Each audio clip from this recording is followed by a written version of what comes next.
She didn't reply for 2 days. At first, he didn't think much about it. Maybe she was busy. Maybe she didn't see the message. But as time passed, he started checking his phone more often, reading the last message again, thinking about what he said, thinking about what he could have said better. Because just a few days before, everything felt different. They were talking constantly. There was energy. There was interest. It felt natural. But now, there was nothing. No reply. No explanation. Just silence. And that silence started to grow in his mind. He began to overthink.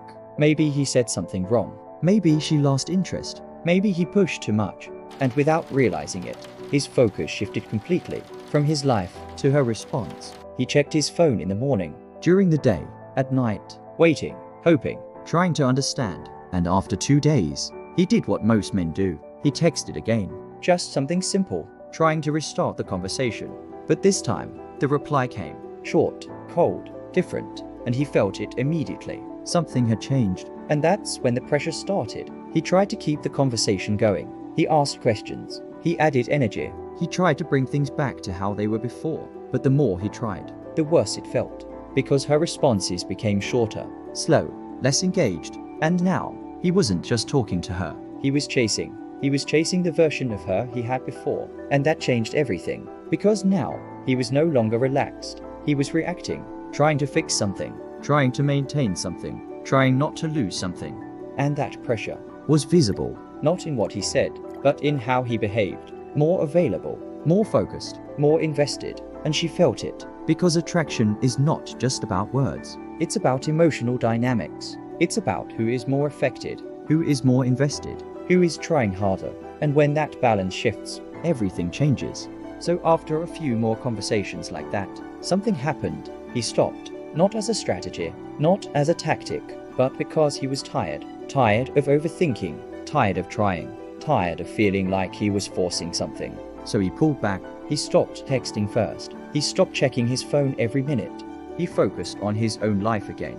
His routine, his priorities, his direction. Days passed, and something interesting happened. The pressure disappeared. Not because she changed, but because he did. He was no longer waiting, no longer reacting, no longer trying to control the situation.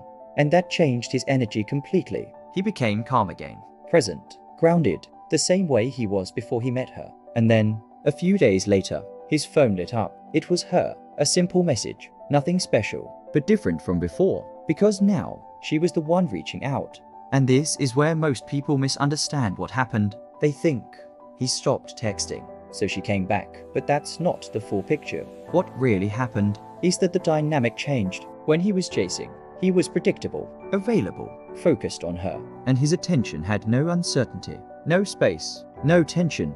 But when he stopped, not as a tactic, but because he genuinely shifted his focus, everything changed. His attention was no longer guaranteed. His presence was no longer constant. And that created space. Space for curiosity.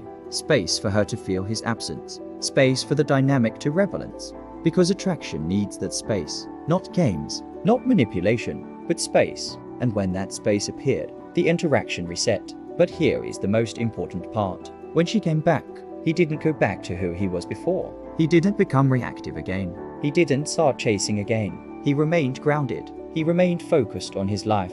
Because now he understood something, that the problem was never her. It was the dynamic he created. And once he changed that, everything else followed.